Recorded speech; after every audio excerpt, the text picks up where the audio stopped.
I'm Mr. Craig Bean, and I will be your interview officer today. Please tell me your full name. marka aad u diyaar garoobayso interview ama waraysi muhiim ah gaar ahaan xagga socdaalka waa muhiim inaad ka shaqayso niyadaada nasashadaada iyo guud ahaan kalsoonidaada habeenka ka horeeya maalinta interviewga waxa uu door muhiim ah ka ciyaara guushaada warbixintan kooban waxay diiradda saaraysaa talooyin wax ku ool ah oo kaa caawin kara inaad si kalsooni leh u qaabisho waraysigaaga adigoo maskax ahaan iyo jir ahaanba u diyaarsan wasaacid xaaji aadan soo dhawaada mar kale habeenka ka horeeya maalinta aad ku qoran tahay waraysiga ama interviewga waa in aad si dhab ah uga fiirsato nasashadaada waana muhiim inaad hurdo kugu filan hesho waxaadna mar walba niyadda ku haysaa in arrinkani yahay qayb ka mid ah diyaargarowgaaga marka aad seexato ugu yaraan 7 ilaa 8 saacadood waxaad jir ahaan iyo maskax ahaan fursad u helaysaa nasasho taasoo kuu suuragelinaysa inaad subaxdaas toosto adigoo firfircoon feejigan oo ay kaa muuqato deganaan iyo kalsooni maskaxdaada oo hurdo iyo nasasho ku filan heshaa waxay kugu ogolaanaysaa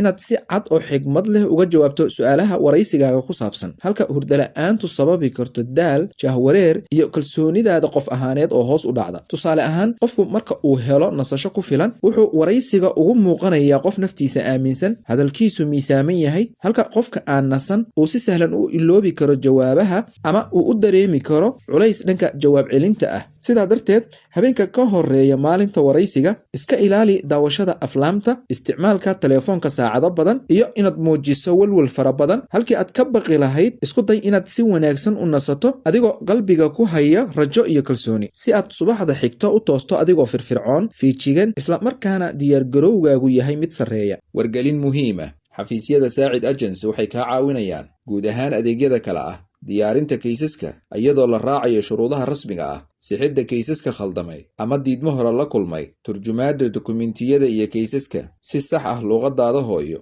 qabashada ballamaha faraha biometric appointment ka jawaabidda interviewga soo saaridda iyo buuxinta codsiyada viisaha ka jawaabidda iimaylada kala duwan iyo talabixinta arrimaha la xiriira interviewga iyo socdaalka haddaba si aad u hesho adeeg hufan oo degdeg ah fadlan horay u gaar xafiisyadeenna ama kala xiriir lambarada shaashada kaaga muuqda qodobka labaad iska ilaali in qof walba oo waraysi hore u maray ka codsato inuu kuu sheego wixii uu la kulmay arrintani waxay kugu dhalin kartaa khalkhal maskaxeed ama walaac aan loo baahnayn taasoo saamayn karta diyaargarowgaaga halkii aad dadka kale ku tiirsanaan lahayd diiradda saar fahamka guud ee qisadaada iyo inaad si kalsooni leh uga jawaabto su'aalaha la filan karo dadka qaar waxa ay kuu sheegi karaan keliya waxa ay la kulmeen laakiin waraysiyadu waa ay kala duwan yihiin waana wax iska caadi ah inay kala duwanaadaan maadaama goobo ama xafiisyo kala duwan laga diyaarshay waxaana habboon inaad akhrido qisadaada adigoo ku salaynaya faham iyo in su'aalaha kaaga iman karaa aysan marnaba noqon kuwo ku dhiba ama aad ku jaahwareerto waxyaabaha aad maqasho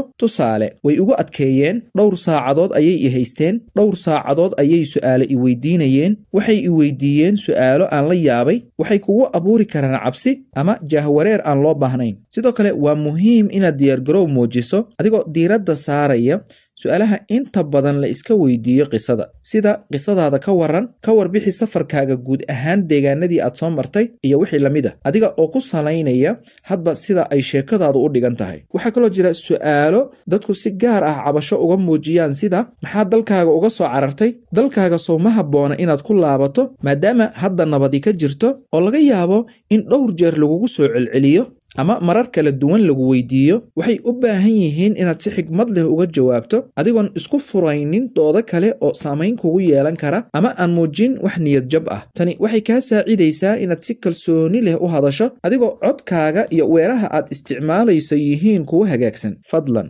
haddii aad nala soo gaartay dhammaadka muuqaalkan waxaa naga xasuusin ah inaad muuqaalka laygarayso saaxiibadaada la wadaagto si uu meelo fog u gaaro dadkuna uga faa'iidaystaan wixii talo ama tusaale ah waxaad noogu reebi kartaa qaybta commentiska hilmaamin inaad subscribe tiraahdo si xogaha aan channelkan ku soo gudbino aysan marna kuu dhaafin intan talooyinkan mid lamida ku kulmi doono nabadgelyo